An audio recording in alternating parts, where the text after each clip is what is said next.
everyone. Thank you so much. Thank you for coming. Welcome to Books and Bites, Book Talks by Librarians. I am Jennifer. Joan. And Julie. wonderful. So we have about 15 books that we have read over this past year that we're going to recommend to you. Some of them are brand new, some of them are a little older, so hopefully you can just add it to your to-be read list and you'll have some good recommendations for the winter. So with that, we're gonna get started. Okay, all right, lovely. So I am first, and this is The Midnight Feast by Lucy Foley. It came out this year in 2024. It is a fiction thriller novel.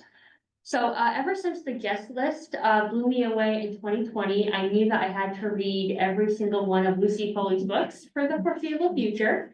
So this is her newest one that came out this year, and it was so much fun. It was great. So the premise of the book, it is the opening weekend of The Manor. It's an exclusive cliffside health and spa wellness retreat. It's nestled away in a tiny village in Dorset, with a beach on one side and these glorious woods on the other. It's a kind of place you could only dream of visiting, let alone affording. The retreat promises 3 days of luxury, spirituality, pampering, and all ending in a big midnight feast on the day of the solstice. How new age. But just before dawn, after that big party, 2 grisly discoveries are made. There's a body floating at the bottom of the cliffside in the water. And then up high on the cliff, the manor is burning to the ground. Just what the heck went on during this big midnight feast? So after finishing this book, I can say that Lucy Foley is a master misdirection. The plot has to go in every which way direction. There are more twists and turns than there are trees in this book. There's a lot. It's very multi-layered, clever, exciting, shocks, all the above. The characters, she usually has a very big cast of characters, and the same is true here. The characters, you'll love some of them, you'll be guessing about some of them, and the others are just plain evil and you'll hate them. And that's fine too. We always, always love to hate the villain. And the setting of the village of Dorset is very quaint, but you can see the class conflict between, you have these, hippie, rich, people up on the cliffside, and then the daily working class down below who are like, okay, it's a job, but and we don't like it that you're here, and you have that conflict and the divide. There's a lot of customs and folklore that come with a village that's this old in England, including birds. There's lots of birds in this book. One could say too many birds. There's a lot of bird legends. That's what the book likes to play on. And people keep finding ominous feathers everywhere, which is kind of cool. It's freaky, but it adds to the atmosphere. So with Lucy Foley, she loves her timelines with her different perspectives. So just keep an eye on who is actually narrating the chapter, because she jumps from character to character. But otherwise, it's a thrilling read. It's a sticky summer read, so because it takes place during the summer, so it will keep you warm during the winter. Okay, so it was really fun book. All right, with that in mind, I'm going to pass it over to Joan. Okay. So I did Agony Hill by Sarah Stewart Taylor. It's a new book. There is the protagonist is a gentleman who comes from Boston homicide to this apparently idyllic little village, and a barn is burning. That's his first day. And there's a man trapped inside. Was it accidental? Did someone kill him?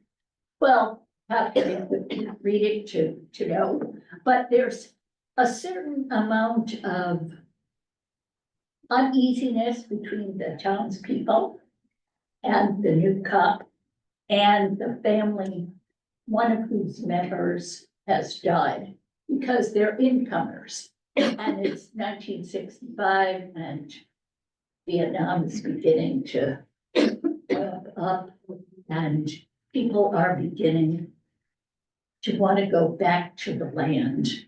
It's idyllic, but it's a dream, it's a fantasy, it's never quite as easy as they think. But it's very interesting, because this is 1965, this, I want to say a long time ago. Well, a long time ago for me, but I thought it was really fun to see how they contrasted the locals with the incomers who settled and are learning how to farm. And this Boston cop who was totally unprepared for what he finds.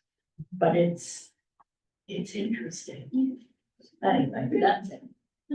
Vermont. Yes. All right, your turn. Okay. The first book I'd like to talk about is by a woman named Julie Satow, I believe her last name is pronounced. Satow or Satow, we'll go with one of those. 2024 release entitled When Women Ran Fifth Avenue, Glamour and Power at the Dawn of American Fashion. This is nonfiction. That's my preference when I'm looking for good books to read. We're given a taste, a sampling of what it's like to be a female executive of a department store. It is no easy feat, be it a responsibility undertaken by a man or a woman. If you look to stores, unfortunately, one or two of them are defunct now. Bonwood Teller, the first female executive was a woman named Hortense Odlum, Odlun. She was recommended for a position at the store at Bonwitz by her husband, who one learns later was having an affair and hoped to distract her by laying on this additional responsibility. I kid you not. She turned the store upside down and inside out in the best possible way. Up until that point, women were not comfortable traveling alone throughout the city or doing things alone. But the culture, the department store culture was such that women were free to walk or peruse at their own leisure, going from counter to counter by themselves. It wasn't a venue where women would be quote unquote picked up by men. So that was a development under Hortense Odlum's aegis that we're grateful for. Meanwhile, there were two other female executives at stores in Manhattan. One was a Geraldine Stutz. She was the first female executive at Henry Bendel, which was a smaller scale, but very refined department store. And then you have Dorothy Shaver, who was the first female executive at Lord and Taylor. And they reconfigured the way people shop. The use of Christmas trees, bringing decorations into the store. There were what one might refer to as female touches. But in fact, they weren't just female touches, they were wise consumer touches that got people into the store and got people to buy as well. There is, let's see, one page, excuse me, 1 second to read. Just want to read something to you here.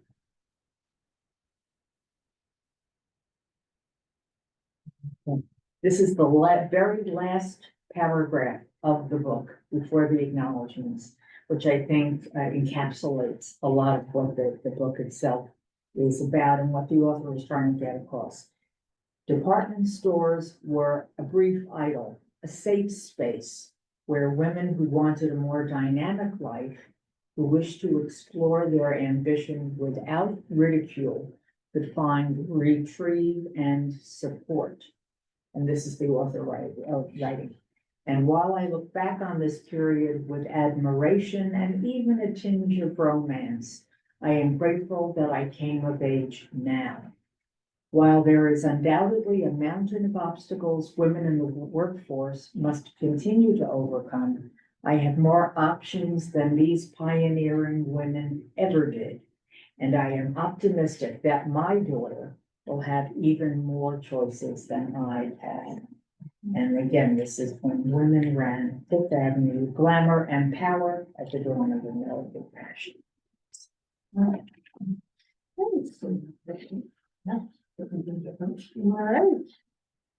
right, looking good. Go back over to me. Okay, so this is maybe you should talk to someone, a therapist, her therapist, and Our Lives Revealed by Lori Goodyear, maybe, from 2019. So a bit of an older book, but still really good. I actually just read it this year, and I'm glad I did. Basically, we can all use a little therapy sometimes, someone to talk to. This memoir pulls back the curtain on the benefits of therapy, the stigmas, our hesitance to open up about mental health. And it also becomes a celebration of life and what we can overcome, in our lives. So the setup is Lori, a therapist herself. She experiences a life-shattering breakup and decides to start therapy mostly for selfish reasons. She absolutely needs someone to agree with her that her boyfriend is a jerk. It's his fault. It's all him. She's totally innocent in the whole breakup. She just needs someone to complain to and someone who agrees with her. So what better than a therapist? What she gets instead is Wendell. He's the quirky, tacty, has tissues in his hands, but he's a seasoned therapist. He's been at this for a while, a lot longer than Lori herself. And Wendell challenges Lori to look within and basically figure herself out. He put it nicely. So there are other sides to the story of not only with Lori and her breakup, but also Lori and her clients themselves and their growth. We get to, she documents a couple of other of her clients' ongoings. There's a Hollywood director producer who has a lot of issues, and just hearing his stuff is great. There's a cancer patient who needs to talk about what's going on with her cancer. And there's other like funny, just what is going on in your life, honey, kind of moments. So it's a little sappy. It can be funny with with the stories of the clients, and it's a lot awesome just to see what people are going through and how they can overcome what's going on. She does change all names. These are not, and she says that right from the beginning. These are not the real names of these people, but they are real cases. So I hope she at least got a, yes, you could use my story. Right. But I don't think she got sued, so I think we're good. So she changes names, but otherwise does not hold back from the truth. There's a lot of honesty in this, extreme vulnerability of Lori and her clients as well. This really makes the book stand out. For those who have never experienced therapy, it's a great way to understand how it works and how it can help. So even if you say, I'm good, I don't need therapy, that's great. At least you know how it can help other people, and the value of it. And the book can kind of act as a little bit of therapy as well. You see a therapist who's supposed to have everything together. They're supposed to have their lives together. That's their profession. Just break down and cry on another therapist's couch. It's real, it's relatable, and it goes, oh, they don't have to be perfect, so I don't have to be perfect. We all have baggage, and it's good to acknowledge that either other mental health experts need help sometimes. So yeah. It's great. It's a great getaway. It's a great gateway into the whole therapy profession. If you are interested in signing up for it, you have to open your mind, new perspective. And any book that can change your perspective on life, you know, like this one does, it deserves top praise, and this one really does. So, yeah. So this is, maybe you should talk to someone. And it was really, really good book. All right. Becky? Okay. The Slow Road North by Rosie Schaff. Rosie is a longtime New Yorker. She got her apartment just the way she wants it. Everything has meaning. She's been married to her husband for a number of years. It's pretty perfect. Except her husband dies of cancer. Her mom is not in great shape, and a year and a half later, mom dies. So suddenly Rosie looks around and says, this was great when I had all these things in my life, but things in my apartment, they're not doing it for me anymore. I'm kind of wallowing in grief. So maybe I need to change my environment and my whole orientation. So she disperses her things to her friends. She gives up her fabulous apartment. I think it's rent control, but I'm not sure. In York, and says, I've always wanted to live in Ireland. And that's where I'm going. I don't know if it will do any good, but I think it might behoove me to try someplace new. So she goes to Northern Ireland, one of the furthest points north in Republic of Ireland, and she finds this little village. She rents a house. She's not sure how long she's gonna stay, but she settles in. And the Irish, well, they're fabulous anyway, but they have a fabulous viewpoint on how life goes, and it's not supposed to be perfect. It's not supposed to be good times all the time, given the Irish history, you know, ruled by the English for years, the Troubles, all sorts of other things. They have learned to endure. And Rosie says, well, I think I could use that kind of philosophy in my life. So she settles in and kind of makes herself at home. And of course, finds a guy. But she begins to deal with her losses and her present day. And it's really quite a nice little book.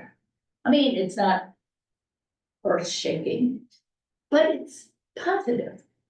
And I sort of liked, I don't know, lately I've been doing more positive if I like. Not that it's like it's not positive, but some aspects are not so fabulous. So I recommend. Back on you. Okay. There is a book, the title of which caught my eye.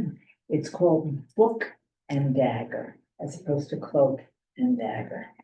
And it has to do with a decision on the part of the federal government at the outset of the Second World War, or an assessment by the federal government that they were lacking in spies, basically, individuals who were trained to absorb information, to maintain confidentiality, to move in, well, I mean, literally and figuratively, in a way that would not draw attention to them, and would assist the cause of fighting the Nazis during the Second World War. The book is called Book and Dagger, and the reason being that the government decided it would look to universities for professors, as well as looking to libraries for librarians who basically appreciated attention to detail, but at the same time could move in a quiet, discreet, and unassuming manner. And these two audiences, or these two, oops, I'm trying to think of the groups. Pardon me? Groups. Okay, thank you. These two groups appear to fill that purpose. There are the professors who were recruited, or among the professors who were recruited were some professors at Yale. So we're talking high caliber here. The libraries from which women, for the most part, were recruited are not identified by name, although I think they should be.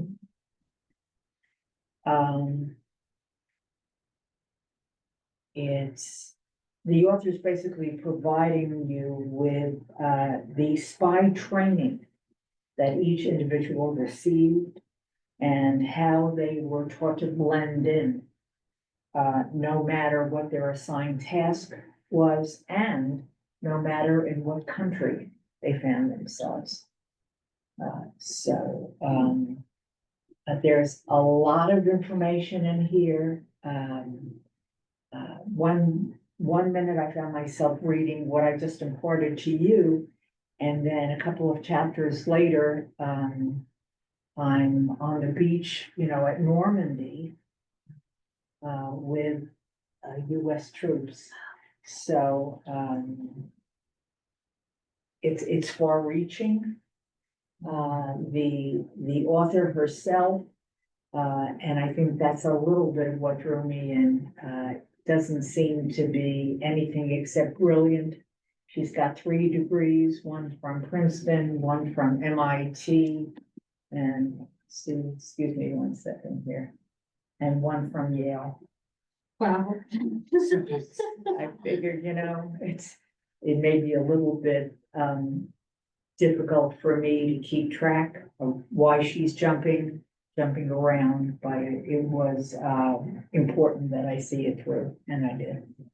So it's called Book and Dagger by Elise Graham. The subtitle, How Scholars and Librarians Became the Unlikely Spies of World War II.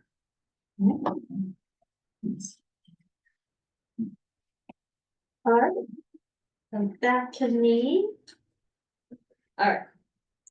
So, this is The Frozen River by Ariel Mahone. I don't know. So it came out at the very end of 2023 in December. So if you want to call it a 2024 book, wouldn't blame you. So a couple of years back, I read Code Name Helene by this author, and I fell in love. I love that book. And so when I heard that she was putting out a new book, I had to read it, and I am so glad that I did. One of the reasons why I love historical fiction is that it gives me the opportunity to learn about a person or an event that either I'm not familiar with or I want to learn more about. And this certainly presented that opportunity. In this instance, it is about the midwife Martha Ballard. She is a real person. She was a real midwife. And she is a fascinating woman. So Martha Ballard was a midwife back in Maine in the late 1700s, pretty much right after the Revolutionary War. So War with England's done, we're independent, we're still kind of figuring ourselves out as a new country with all its, hiccups and all its trials.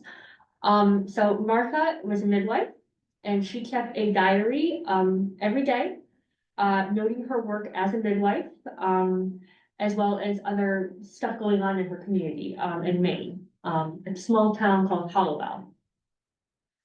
So again, this all happened. At some point in the middle of winter, a man is found frozen in the Kennebec River, and Martha is certain that he is murdered. They're kind of hard to tell, they're not really sure.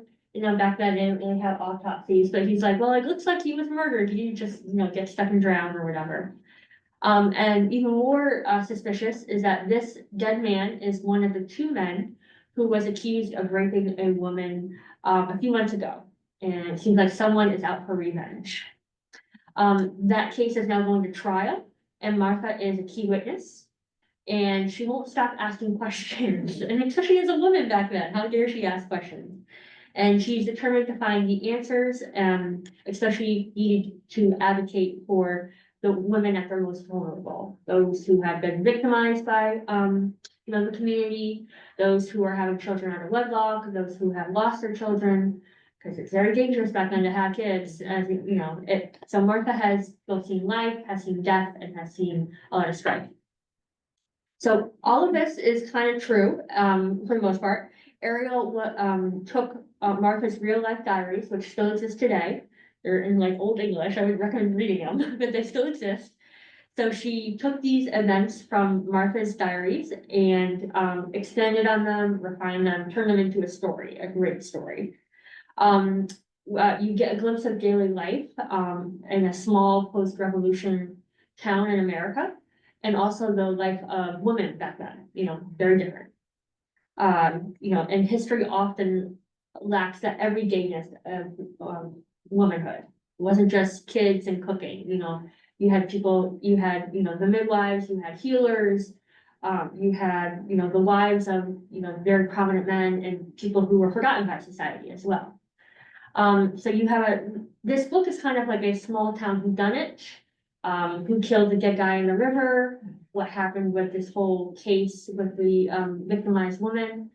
And so you have a big cast of characters and a lot of gossip. You've got a small town in the middle of Maine in the winter. There's nothing else to do, like gossip. It's also a bit of a love story. Martha's husband, Ephraim, is her support, who studies her, who helps her with her many kids. She has a lot of kids. So just the emotional storms that come with, just being back then, and dealing with life and death as a midwife and as a healer. So you have and you can tell they're really in love, and it's very sweet, very romantic. This book has a lot of layers, and I love all of them. It is a long story. It's, pretty thick. It's pretty thick, even more if it's a large print. But it has a beautiful tone that I think, oh, we're in, we're in Maine, it's winter, it's cold, it's, we're in the olden days kind of feel. You have that vibe and the harsh winterness of it all. So if you're looking for like a winter book, this is it. Yeah, so if you enjoy historical fiction, this is yours. If you like a good little mystery, this is also really good, and a bit of romance. You're sure to enjoy this book. He's a really good author. All right, wonderful. So back over to Joan. All right, good. Where they last saw us by Marcy Brendan. Mystery, of course. And lately I've been reading a lot of stuff about Indigenous women. I'm not sure why, but this takes place on a reservation in the upper Midwest. And it's, it's a nice little life. You have, people they work with, you have the old timers who are all trying to maintain the lore and the history and the traditions of the family. And you have modern day society, which has somehow intruded. It's like the evil queen with the poison apple. Quinn, who is our protagonist, is a Native American woman, and she's out running her jog, and she hears a terrific scream, and she's not quite sure where it comes from because she's running on a path through the woods, the forest. So she looks around, she doesn't see anything. She runs home and gets someone to come with her to see if they can see if someone was hurt or if she's close by. Well, they don't find anyone. They do find an earring that's very special. It's made by another Native woman, and you won't find many like it.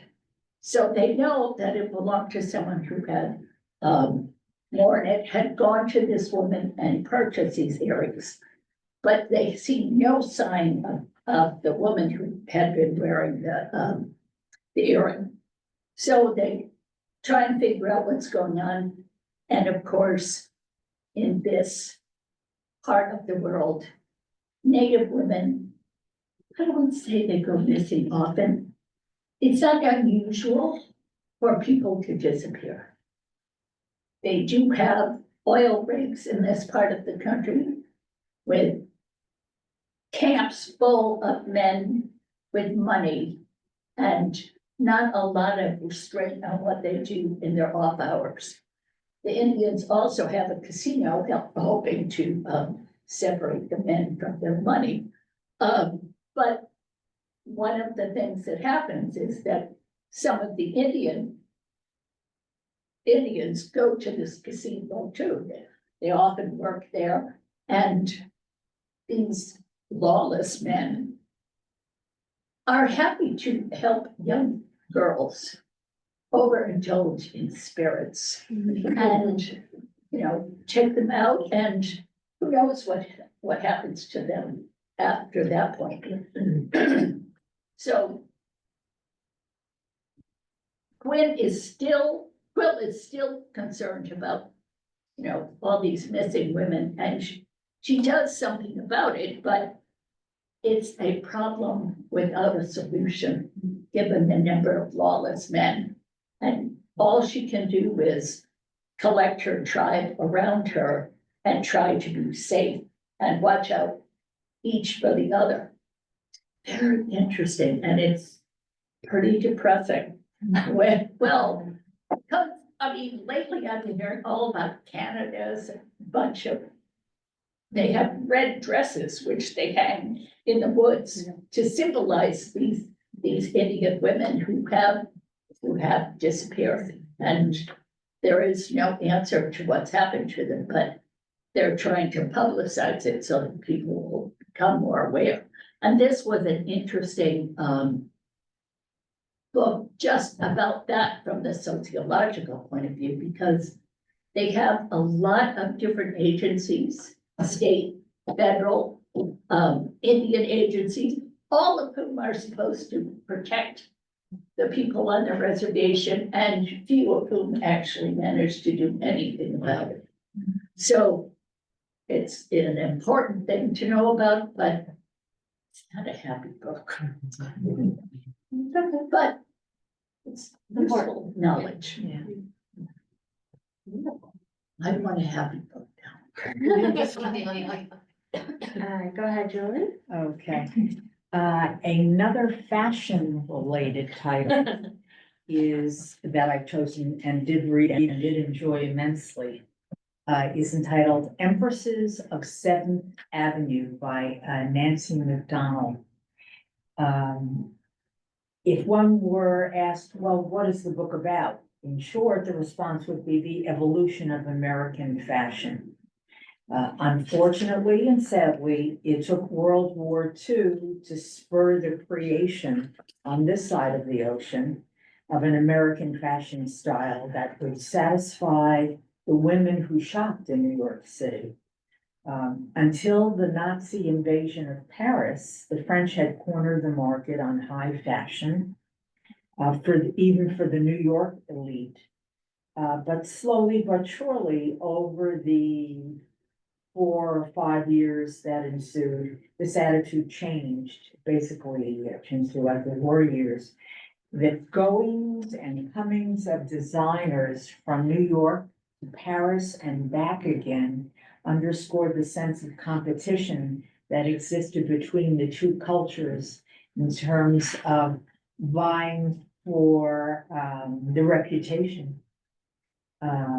Because with the reputation comes the desire on the part of those who want to be accepted to buy. And when you buy, you spend money.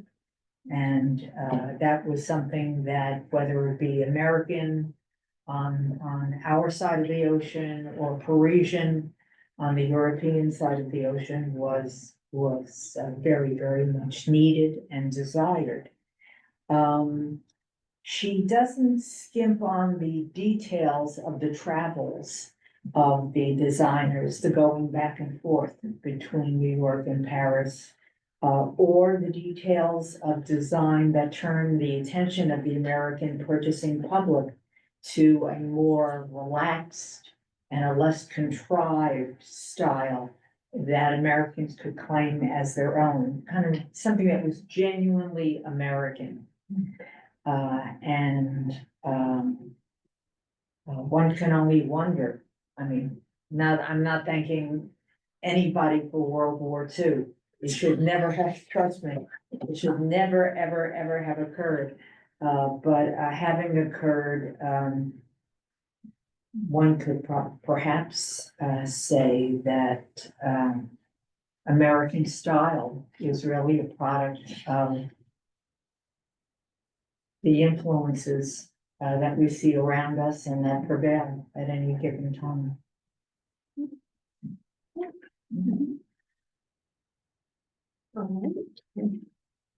Back to me.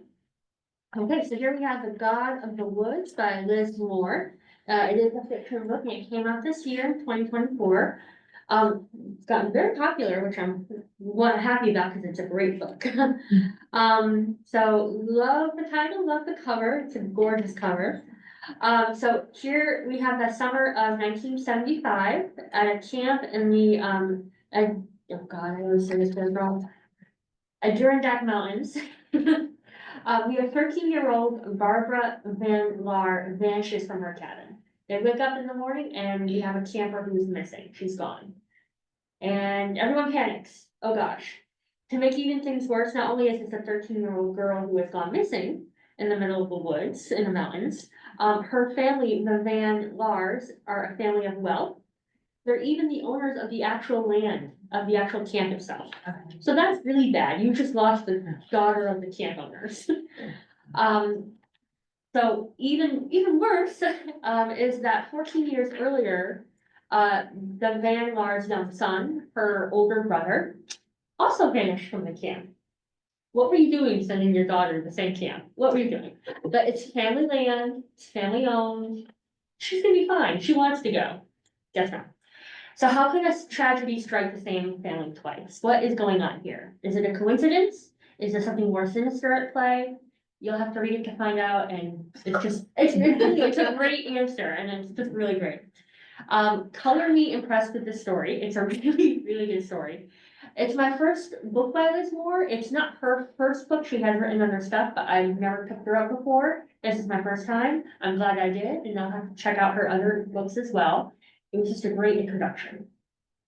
It's, even though it's, it's a mystery, but it's fiction. It's not a psych thriller. It's a very literary mystery. There's a lot of moving parts. It kind of meanders through time, nice and slow, gives you all the details, and kind of expects you to put it all together. And if you don't, like I'm really bad at putting it all together, it gives you the answers at the end. It does reward you. It just gives you enough time to say, hey, you want to figure it out. Here are all information you need to know. So the pacing is slow, but it's very intriguing.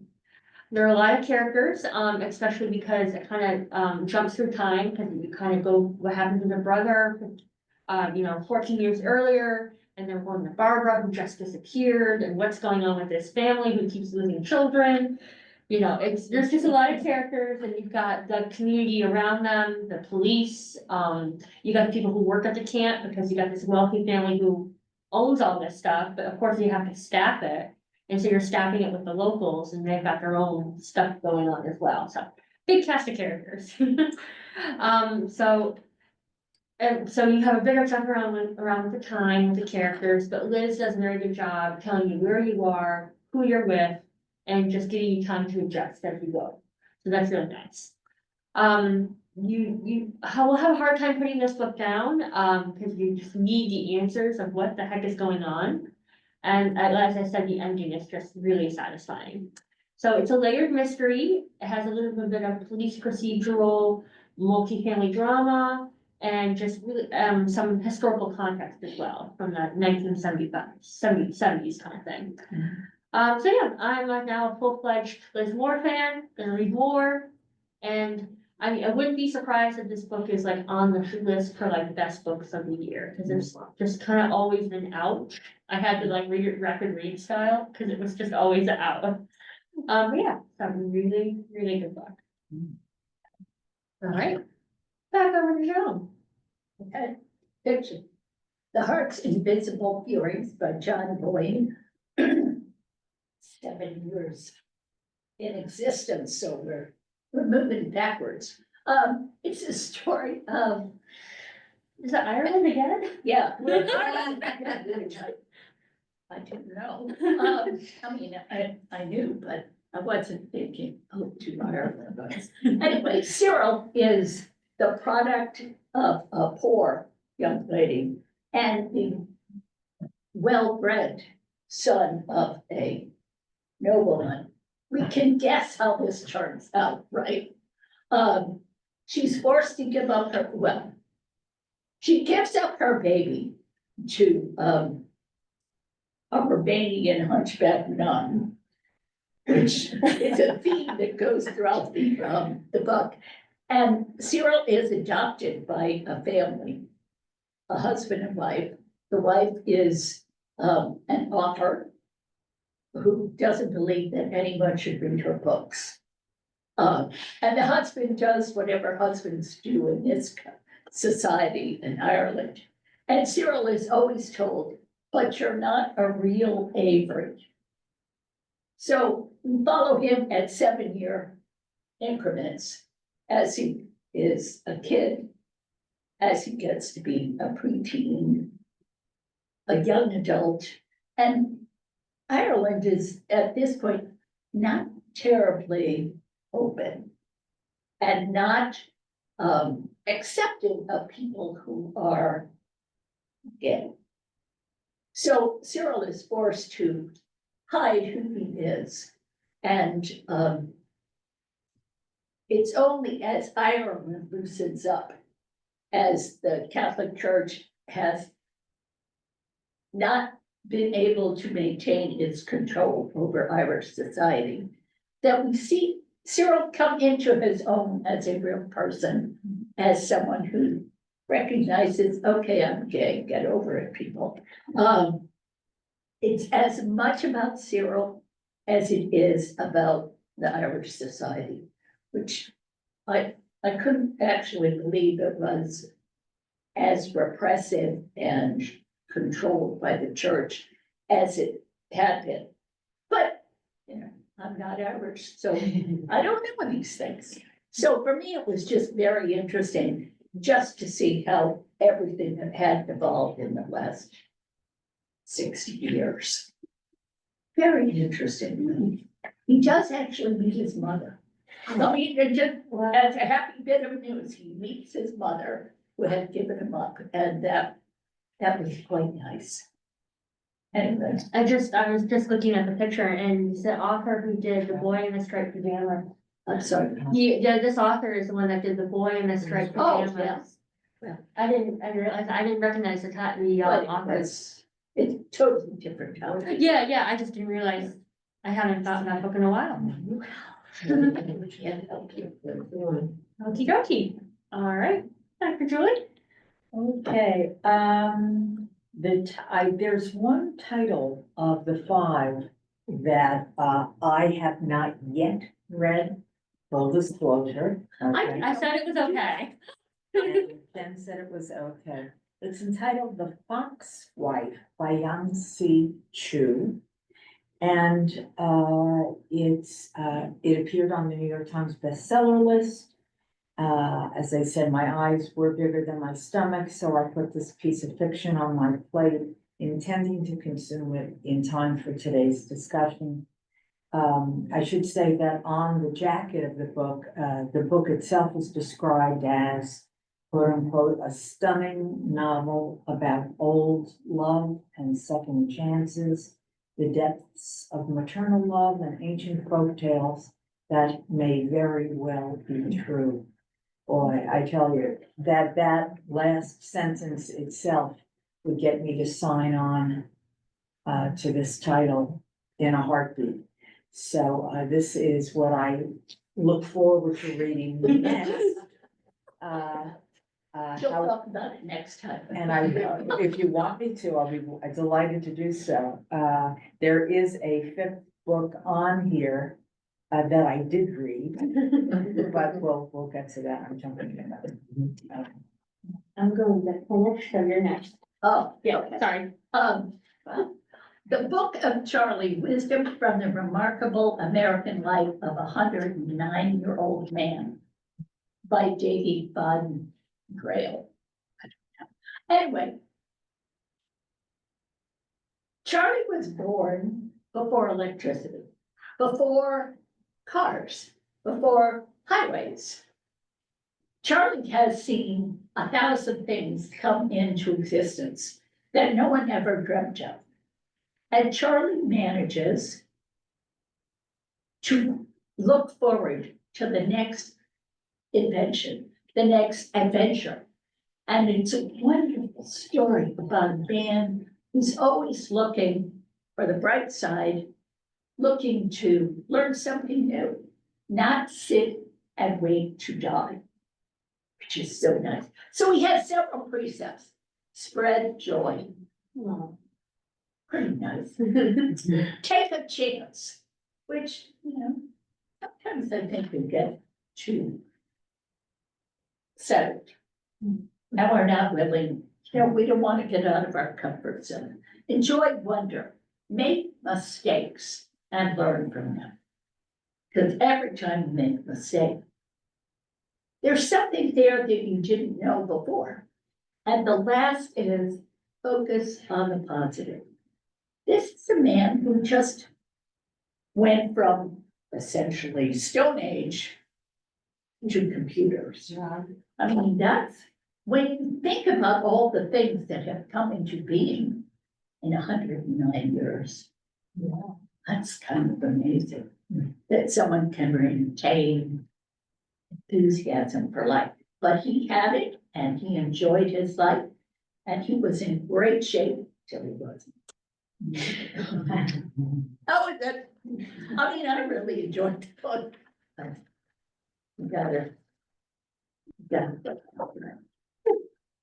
All right, thank you. Yeah. All right, more fashion, Julie? No, actually, on to Elizabeth Taylor. This is an opinionated guide, that's the title, by Matthew Kennedy, and it's nonfiction. This is as much an album of nostalgic photographs as it is a written portrait of Elizabeth Taylor's life. It's clear from the way it's written that the author is very much a fan of Taylor's. He's not looking to criticize her. He's not looking to deride her or to criticize her, I guess, tendencies, if I can say, to fall in love with married men. So, but, how can I put this here? Yeah, okay. There is a short speech that Elizabeth Taylor herself provided when, excuse me, sorry. Let's get this here. When she was honored by the Academy of Motion Picture Arts and Sciences. She was given a humanitarian award for her support of AIDS research. And there is, actually, the book pretty much concludes with a small talk or speech that she gave at the time she received the award. And if I can just read this to demonstrate the kind of person she appears to have been. She says, "This is something that I just have to do, that my passion must do. I am filled with pride and humility. I accept this award in honor of the men, women, and children with AIDS who are waging incredibly valiant battles for their lives, those to whom I have given my commitment, the real heroes of the pandemic of AIDS.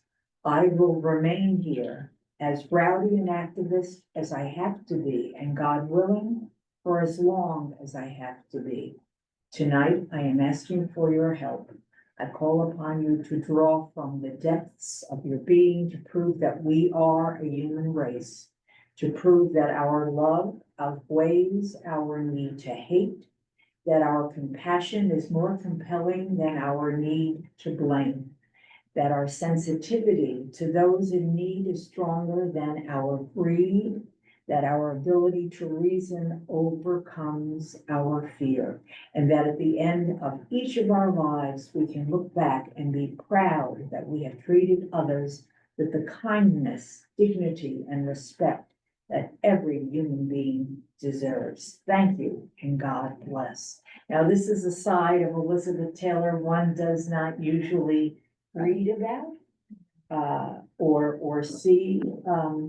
The book itself is will give fans enjoyment if they have an interest in photographs of the actress's life from the time she was a young child with her brother up until I guess until the time she actually delivered this talk. It is not intended to be it's not a smear campaign by any stretch of the imagination. Because Matthew Kennedy, the author, when he started writing, it was clear from the get-go that he was a fan of Taylor. He wasn't looking to rip her apart, and I think he did it proud. I think he did it proud. So that's a rather long explanation of why I like this book. On Elizabeth Taylor. All right, Yeah. and then we're going to finish with me. This is a fun one. It's so much fun. Oh my God. All right. So, this is We Solve Murders by Richard Osman. It's a mystery, came out this year. So, back 2020, 2021, Richard Osman came out with a book, The Thursday Murder Clubs. And it's such a great book. He's written multiple in that series. But this time he's got a brand new series, so a brand new set of characters with, We Solve Murders. But he has not lost his, humor, his wit, his just insanity sometimes is just so crazy. But so I saw that he had a new series out, and I was like, well, I read Thursday Murder Club, loved it. I need to read the other ones, but this is it's a fresh start. Let's start fresh with a brand new series. So it has all of his deadpan humor, his quirky plots, and just a whole new group of characters ready to embark on an exciting new adventure. This is kind of like your adventure mystery kind of book. So we have Amy Wheeler. She is a lethal bodyguard, very qualified, overqualified, you might say, who was working for a very top-notch security agency. She is extremely close to her father-in-law, which is interesting. Kind of, it seems like she's closer to her father-in-law than her actual absent husband.